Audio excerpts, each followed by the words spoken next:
नमस्ते मेरे प्यारे प्यारे बच्चों। आशा है आप सभी स्वस्थ होंगे, प्रसन्न होंगे। आज मैं जो वीडियो लेकर आया हूँ इसमें हम पीएनएल अप्रोप्रिएशन अकाउंट के बारे में डिस्कस करेंगे, जो कि एग्ज़ाम में मिनिमम 8 या 12 नंबर्स का आता है। इसलिए आप सभी बिल्कुल ध्यान लगाकर अपने स्थान पर बैठकर इसको अच्छे से सुनिए और समझिए। हम रिवाइज कर रहे हैं पूरा पीएनएल अप्रोप्रिएशन अकाउंट। इसमें जहाँ जहाँ भी आपको प्रॉब्लम आती है तो आप बिल्कुल मेरे को मैसेज कर सकते हैं कि सर यहाँ पर डाउट है।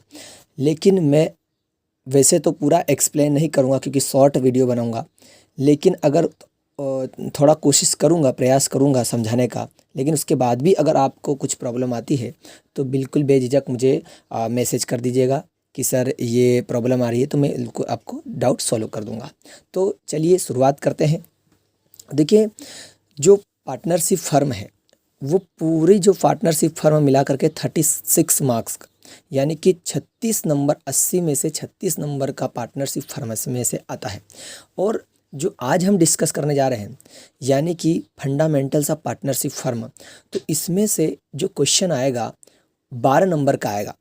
तो 12 नंबर में से भी सर एक तो इंटरेस्ट ऑन ड्राइंग्स वाले आते हैं और जो गारंटी ऑफ पार्टनर्स है ना, यानी कि जो साझेदार होता है उसको क्या गारंटी दी जाती है कि तुमको मिनिमम कम से कम इतना तो प्रॉफिट मिलेगा ही मिलेगा। तो एक ये क्वेश्चन आता है, देखा जाए यानी कि अगर इतिहास देखें इनका तो पिछले सालों में ये सारे क्वेश्चन आते हैं। एक तो गारंटी वाला आता है, इंटरेस्ट ऑन ड्राइंग्स वाला आते हैं, और वैसे ही पीएनएल अप्रोप्रिएशन बनाने वाला सामान्य क्वेश्चन आते हैं। तो आज हम इन पर डिस्कशन करेंगे। तो शुरू करते हैं, बढ़िया ध्यान से सुनिएगा, ठीक है सर।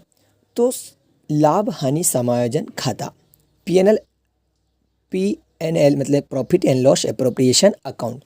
सर ये क्या होता है ना, इसका क्या फ़ायदा होता है पार्टनरशिप अकाउंट में, तो सब हम डिस्कस करने वाले हैं।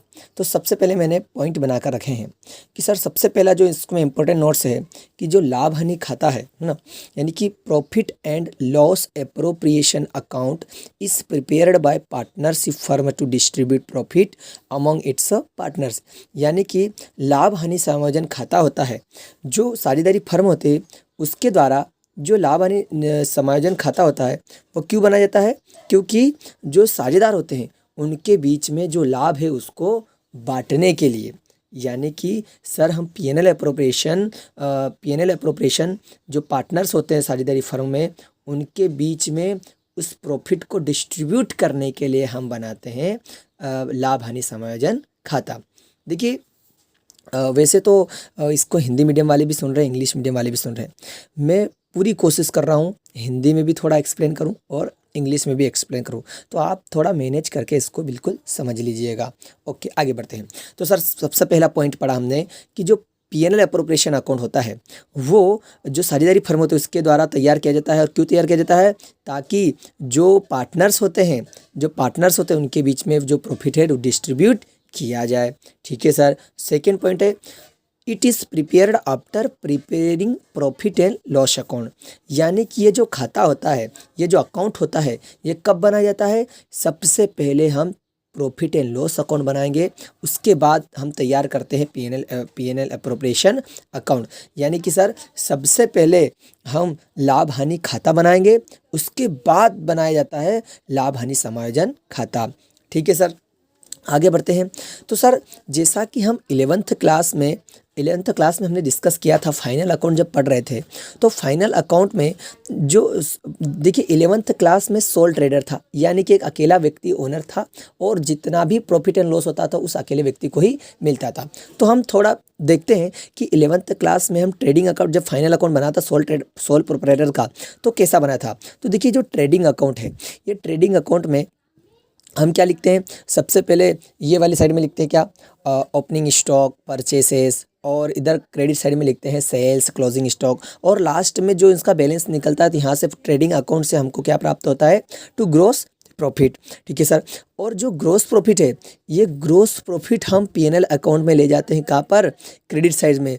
यानी कि जो ग्रोस प्रॉफिट है इसको उठा करके हम पीएनएल अकाउंट में कहाँ पर ले जाते थे, क्रेडिट साइड में ठीक है सर। ये जो ग्रोस प्रॉफिट है, इस ग्रोस प्रॉफिट जो P&L अकाउंट है इसके क्रेडिट साइड में लिखते हैं, और उसके बाद डेबिट साइड में जितने भी इनडायरेक्ट एक्सपेंसेस होते हैं ये सब माइनस करते हैं, और जो ग्रोस प्रॉफिट है इसमें से जितने भी एक्सपेंस माइनस करने के बाद फिर हमारे पास एक्चुअली में P&L अकाउंट से क्या निकलता है, नेट प्रॉफिट, यानी कि बोले तो शुद्ध लाभ।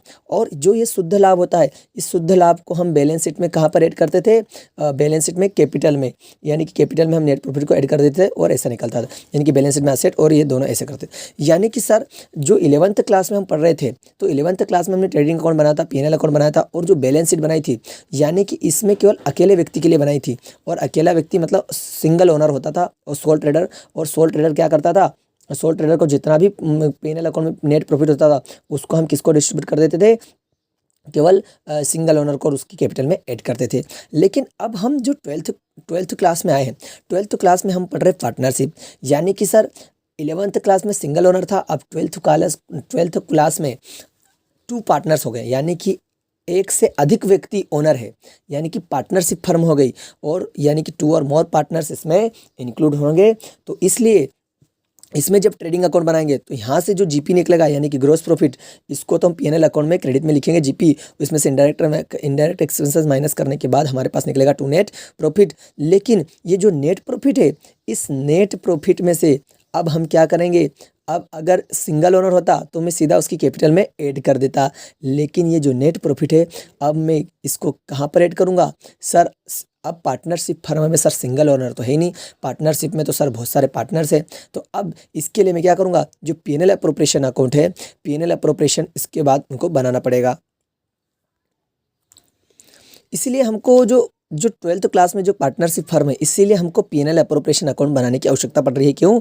क्योंकि सर ये जो P&L अकाउंट है, इसमें जो नेट प्रॉफिट निकलता है, इस नेट प्रॉफिट को हम साझेदारों के बीच में से साझेदारों के बीच में डिस्ट्रीब्यूट करेंगे। क्यों सर? क्योंकि सर जो नेट प्रॉफिट है, इस नेट प्रॉफिट में से सर किसी एक को नहीं मिलेगा नेट प्रॉफिट, बल्कि सभी साझेदारों को मिलेगा। तो सभी साझेदारों को किस रेशियो में मिलेगा, कौन से रेशियो में मिलेगा, इसके लिए हम क्या बनाते हैं, P&L एंड अप्रोप्रिएशन अकाउंट, यानी कि profit and loss appropriation account, लाभ हानि समायोजन खाता। और जो नेट प्रॉफिट है वो सभी पार्टनर्स के बीच में डिस्ट्रीब्यूट किया जाएगा, जितने भी पार्टनर्स हैं, और बैलेंस शीट में फिर ऐसा डिस्क्लोज करेंगे। ठीक है सर। तो ये हमने केवल बेसिक बातें पढ़ी जो अभी थे।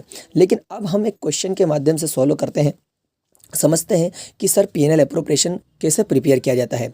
तो देखिए, सबसे पहले आपको क्वेश्चन में दे रखा होगा क्या, नेट प्रॉफिट दे रखा होगा। नेट प्रॉफिट दे रखा है, जैसे इधर है नेट प्रॉफिट। ठीक है सर। नेट प्रॉफिट कितना है सर, जो ड्यूरिंग द ईयर दे रखा है 10 लाख रुपीज़, यानी कि जो पूरे वर्ष में जो लाभ हुआ है, नेट प्रॉफिट कितना हुआ है, 10 लाख रुपए।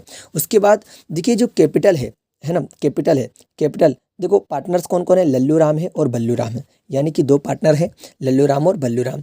और लल्लू राम की सर जो कैपिटल है वो कितनी है सर, 20 लाख, और जो बल्लू राम है उसकी कैपिटल कितना है, 5 लाख। यानी कि सर शुद्ध लाभ जो फर्म ने कमाया पूरे वर्ष में वो कितना कमाया, 10 लाख रुपए। उसके बाद जो कैपिटल है, कैपिटल लल्लू राम की 20 लाख रुपए, बल्लू राम की 5 लाख रुपए। यानी कि सर पार्टनर्स कौन कौन है, लल्लू राम और Ballu Ram. Sir return agreement दे रखा है, रिटर्न एग्रीमेंट बोले क्वेश्चन, यह अभी हम क्वेश्चन पढ़ रहे हैं, जितना अच्छे से क्वेश्चन पढ़ेंगे उतना अच्छा हम आंसर कर सकते हैं। तो सबसे पहले सर क्वेश्चन पढ़ा हमने, नेट प्रॉफिट दे रखा है, कैपिटल दे रखा है, ओनर है लल्लू राम बल्लू राम, और रिटर्न एग्रीमेंट बोले तो सर पार्टनरशिप डीड, बोले तो साझेदारी सल्लेख, यानी कि साझेदारी सल्लेख बनाया गया। और उसमें क्या लिखा हुआ है, उसमें लिखा हुआ है सर कि interest on capital eight the rate 10% per annum, यानी कि जो साझेदार है उनको उनकी पूंजी पर ब्याज कितना दिया जाएगा, 10% पर एनम, मतलब पर एनम, है ना। ठीक है। उसके बाद फिर salary to Lallu Ram will be allowed at the rate 10,000 per annum, यानी कि फिर लल्लू राम को सैलरी कितने मिलेगी सर, सैलरी दी जाएगी 10,000 रुपये प्रतिवर्ष। फिर बोल रहे हैं commission of ₹20,000 will be allowed to Ballu Ram, और बल्लू राम को कमीशन कितना पे किया जाएगा सर, 20,000 रुपीज़। ठीक है सर। फिर जो बैलेंस प्रॉफिट है, उस balance profit will be shared in the ratio of 3:2, और उसके बाद इन सभी को इंटरेस्ट ऑन कैपिटल देने के बाद, सैलरी देने के बाद, कमीशन देने के बाद, और लास्ट में जो बैलेंस प्रॉफिट बचेगा उसको जो पार्टनर्स है उनके बीच में किस प्रकार डिस्ट्रीब्यूट किया जाएगा, 3:2 2 के रेशो में डिस्ट्रीब्यूट किया जाएगा। ठीक है सर, तो आइए हम शुरू करते हैं कैसा P&L अप्रोप्रिएशन अकाउंट तैयार करते हैं। तो सबसे पहले लिखेंगे P&L and loss appropriation account. ठीक है, P&L and loss appropriation account यानी profit and loss appropriation account. फिर ये होती है पर्टिकुलर साइड और amount, particular amount, particular amount, particular amount, debit side, credit side. ठीक है सर, P&L अप्रोप्रिएशन अकाउंट का नेचर कौन सा है सर? नॉमिनल अकाउंट, यानी कि नाम मात्र खाता है। ठीक है सर, ठीक है सर।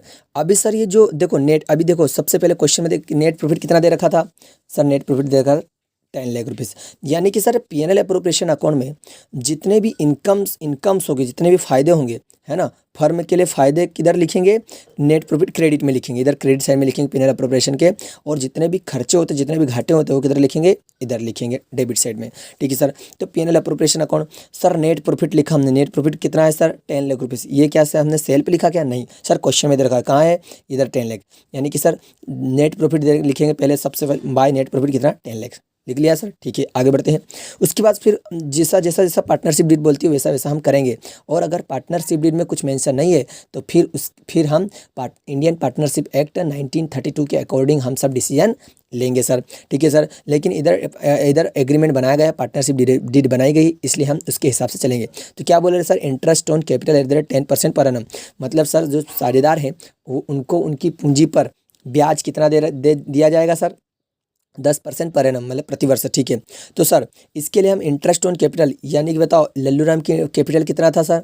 20 लैक्स। और बल्लू राम का कितना था सर? 5 लैक्स। यानी कि लल्लू राम को और बल्लू राम को दोनों को उनकी पूंजी पर कितना इंटरेस्ट पे किया जाएगा और कितना परसेंट? 10%। तो सर इनका हमने जो इंटरेस्ट निकाला इधर देखते हैं। इधर सर इंटरेस्ट ऑन कैपिटल है, interest on capital Lallu Ram की सर जो कैपिटल है कितनी सर? 20 लैक्स और मल्टीप्लाई बाय 10%।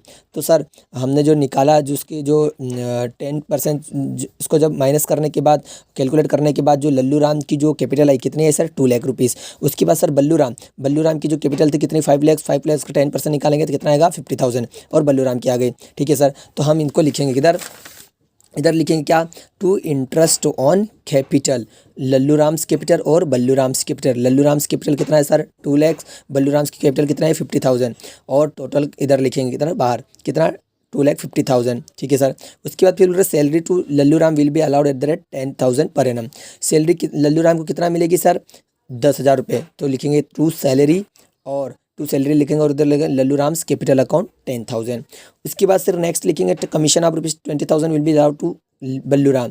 यानी कि जो बल्लू राम है उसको उसकी कमीशन पर उस कमीशन कितना मिलेगा सर? 20,000 रुपये। तो लिखूंगा टू कमीशन और बल्लू राम्स कैपिटल अकाउंट 20,000। ये लिखने के बाद फिर अब सभी हमने जितने भी एडजस्टमेंट है, जितने भी हमको ट्रांजेक्शन दे रखे सब हमने सॉल्व कर लिए। अब इन सबको जितने भी पार्टनरशिप डीड में जितने भी सारे लिखे हुए थे ट्रांजेक्शन, उसको हमने सॉल्व करने के बाद हम क्या करेंगे? जो बैलेंस प्रॉफिट है उस बैलेंस प्रॉफिट को हम डिस्ट्रीब्यूट करेंगे किनके बीच में?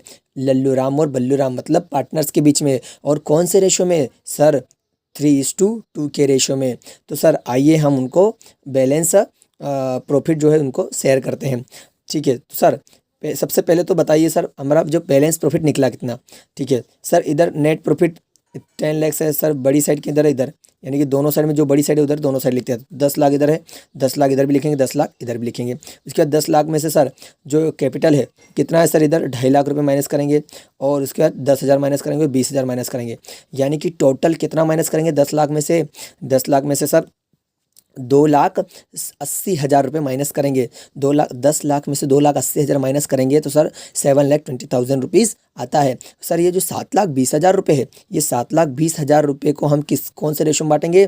3:2 के रेशो में। 3 किसका रेशो है सर? लल्लू का, और 2 किसका है? बल्लू का, यानी कि 3:2 के रेशो में। तो सर अभी आइए इसका भी मैंने ट्रीटमेंट कर रखा है वर्किंग नोट्स में। इधर है प्रॉफिट शेयर कैसा है सर? लल्लू राम, तो सर कितना है? 7,20,000। तो 7,20,000 का हमने मल्टीप्लाई किया 3/5 से, 3/5। सर 3/5 की लिखा क्योंकि सर 3 और 2 कितना होता है? 5। तो पहले लल्लू राम का निकाल रहे तो लल्लू राम का रेशो क्या है? 3। तो ऊपर लिख दिया 3 और नीचे लिख दिया 5। 5 क्यों लिखा? 3 और 2 5, मतलब पूरे 5 में से 3 हिस्से किसके हैं? लल्लू राम के, 3/5। ठीक है, तो सर 7,20,000 मल्टीप्लाई 3/5। तो 5 को हम जब मल्टीप्लाई करेंगे, डिवाइड करेंगे तो कितने से कर गया था ये पूरा? 7,20,000 1,44,000 से 1,44,000 1,44,000 को जब मल्टीप्लाई करेंगे 3 से तो कितना आ जाएगा सर 4,32,000। ठीक है सर, ये लल्लू राम का शेयर आ गया, उसका प्रॉफिट में इतना शेयर है। फिर बल्लू राम का निकाला सर 7,20,000 7,20,000 का हम मल्टीप्लाई करेंगे 2/5 से। 2/5 क्यों आया सर? क्योंकि सर 3 लल्लू का था, 2 किसका है? बल्लू का, और 5 मतलब 5 में से 2 हिस्से किसके हैं? बल्लू राम के। तो सर जो 7,20,000 था उसको हमने किससे कितना काटा है? कितना काटा? 1,44,000 और उसको करेंगे 2 से मल्टीप्लाई, कितना आएगा सर? 2,88,000। ठीक है सर, तो इसको किधर लिखेंगे? यहाँ पर लिखेंगे to balance profit transferred to, ऐसा लिखेंगे to balance profit transferred to. और क्या लिखेंगे सर? लल्लू राम्स कैपिटल और बल्लू राम्स कैपिटल। सर ये हमने कैपिटल अकाउंट क्यों लिखा है? क्योंकि हम ये जो अमाउंट है, ये जो इंटरेस्ट है, ये लल्लू राम की कैपिटल यानी कि लल्लू कैपिटल अकाउंट्स में डालेंगे, कितना? 20,000 क्रेडिट करेंगे। बल्लू राम की कैपिटल यानी कि हम जब कैपिटल अकाउंट बनाएंगे आगे तो उस कैपिटल अकाउंट में हम इतना उनका शेयर करेंगे, क्रेडिट करेंगे, इसलिए हमने ये कैपिटल अकाउंट लगाया है। ठीक है सर हम कैपिटल अकाउंट नहीं भी लगाए चल जाएगा, कोई दिक्कत नहीं है, चल जाएगा, लेकिन मैंने आपको समझाने के लिए लिखा है कि कैपिटल अकाउंट। ठीक है, लेकिन ऐसा भी करोगे तो कोई गलत नहीं होएगा, बहुत अच्छा रहेगा, ये प्रॉपर अकाउंटिंग होती है। फिर sir to balance profit transfer to, देखो लल्लू राम की कैपिटल कितना है सर? 4,32,000 और बल्लू राम की कैपिटल कितना हो गया? 2,88,000 और इधर लिख दिया। ये हो गया सर P&L अप्रोप्रिएशन। बहुत ईजी है सर, इसमें क्या रखा है? अगर कोई समस्या आती है तो मेरे को पूछिएगा। ठीक है सर, ये हम ऑलरेडी बहुत सारा इसमें डिटेल में डिस्कशन कर चुके हैं, इसलिए मैंने तुमको बहुत ही स्पीड तरीके से बताया है।